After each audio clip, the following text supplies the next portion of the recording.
Okay. This is a big conversation that I love talking about. The 5 biggest lies about wealth. Welcome back to The Wealthy Changemaker. And if you're meeting me for the first time, my name is Taylor Anna Garrett. I'm telling this from the perspective of someone who has had an incredibly wealthy life.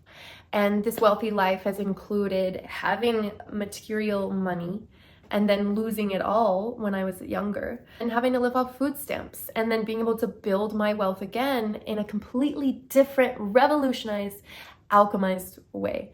And I'm going to talk about that as I teach you these 5 biggest lies about wealth. They're lies that most of us believe. That's the crazy part. We believe them, and then we work with them, and we wonder why we don't feel wealthy, because we are enrolled in this fear-based mentality around what it means to be successful and wealthy in life, especially from our capitalistic, like the system that we live in, right? There's a lot of misleading ideas about what it means to be wealthy, what it means to be in alignment with a life where you have what you are being with what you value most, right? So if you want to know the definition of true wealth, and if you want to know a bit more about that, then go and check out my other video. But I'll just restate the definition here is true wealth is a life in alignment with what you value most. And as I'm speaking this conversation from what I know, and to know that it's not the ultimate truth, because there are many variations of what wealth is. And as I'm discussing wealth, and learning more about it, the more I think I know, the more I see there is to learn. So there's this certain humility that comes to becoming wealthy and knowing and playing with the world of wealth. So with that being said, number 1, let's dive right in. The biggest lie about wealth is that wealth is money. People think that wealth is about how much money you have. And this could not be more wrong, because remember, there's a lot of really rich people who are extremely miserable. Remember, it's a life in alignment with what you value most.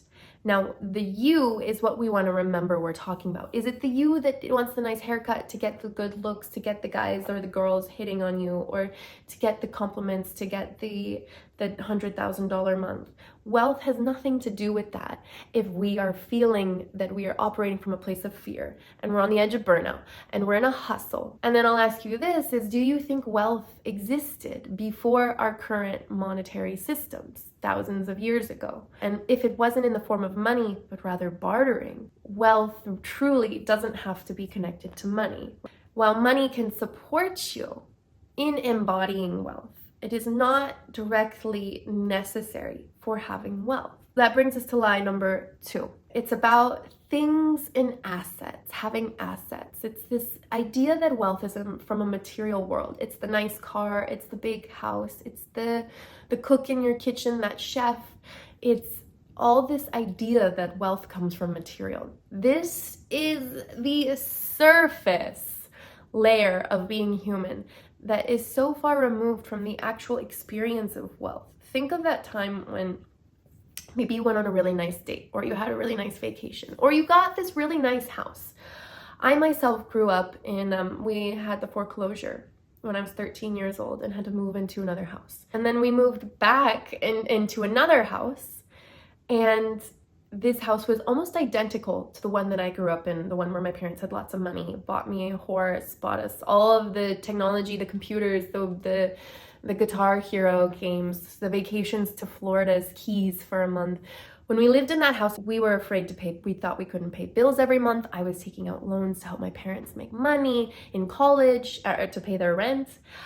And we had food going bad in the fridge, but yet we had a big pool and a ping pong table and a trampoline in the backyard, and we were afraid to pay our bills, that we couldn't pay our bills every month.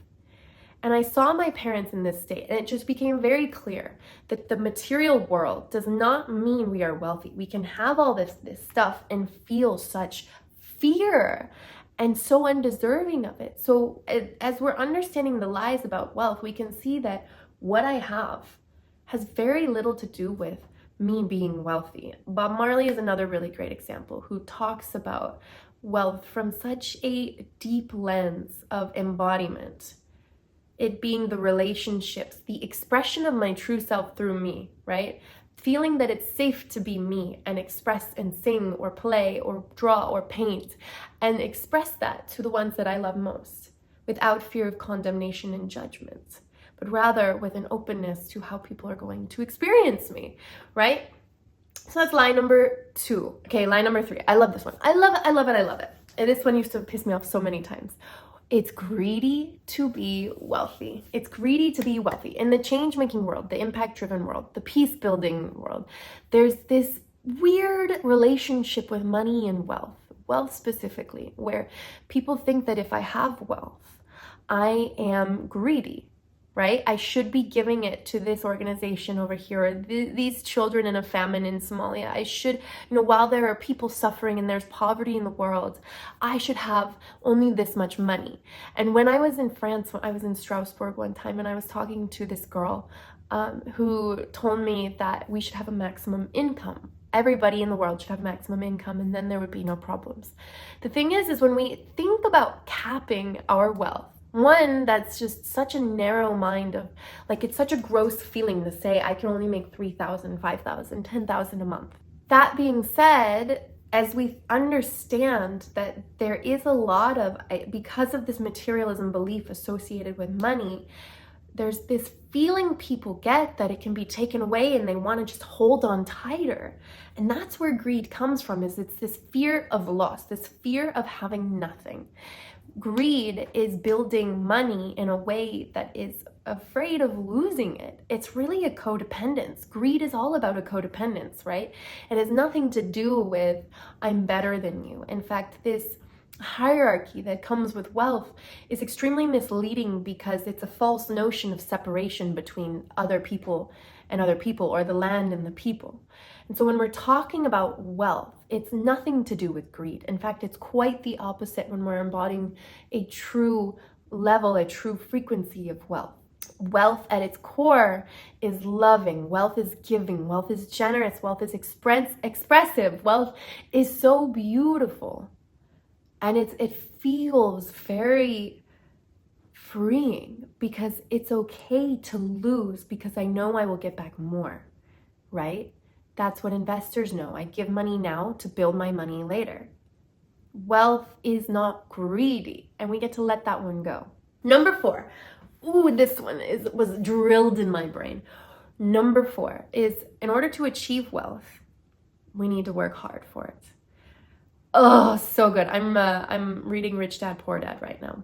And in this book, it talks a lot about how the education system in the United States was designed to create a lot of really good employees who work hard and do the worker bee work for those that are actually wealthy, right? Who are actually rich. Thing is last year I hardly worked and I made triple the amount of money that I've ever made before. And I started seeing that there's this correlation between belief system and my knowing my value and knowing my worth, and me being able to generate that in terms of finances, and also where I've lived and how much I got to travel and the projects that I got to be involved in last year on all these different levels, and the relationships that I created. I mean, I found the love of my life. I was able to go work in peace building projects in Colombia. I was able to come to Croatia for a month. I was able to live in Valencia and get my Portugal visa and start that process and be back in the US with my family and have the deepest relationships with them ever. And so as we understand that wealth is not about working harder, it's really not about working harder. Wealth is about embodying a belief system of knowing your worth and your value. And so we go back to that definition, a life in alignment with what you value most. You are the value. You are the worth. It's really freeing to understand and have that awareness that wealth is about being aware of your worth and not working hard. It's not about doing, but wealth is a way of being. 5th one, this one's super relevant and I love it. Wealth is hard to achieve with the rising prices and all of the crazy costs of nowadays in this weird world of money where there's a housing crisis and there's inflation and there's people, there's Wall Street buying up all these houses everywhere, and the education system doesn't teach us how to actually make money, but it just teaches how to be workers. There's this weird belief that that wealth is hard to create in today's world. And that's not true, because I'm on my journey right now. One, when we understand it's not about money, that totally knocks it out the door. Second thing, wealth is really about our relationships. It's about feeling like I am free and safe to be myself with the people and generate the resources that I need to create a beautiful life. And all the while, knowing you're alive is the ultimate wealth.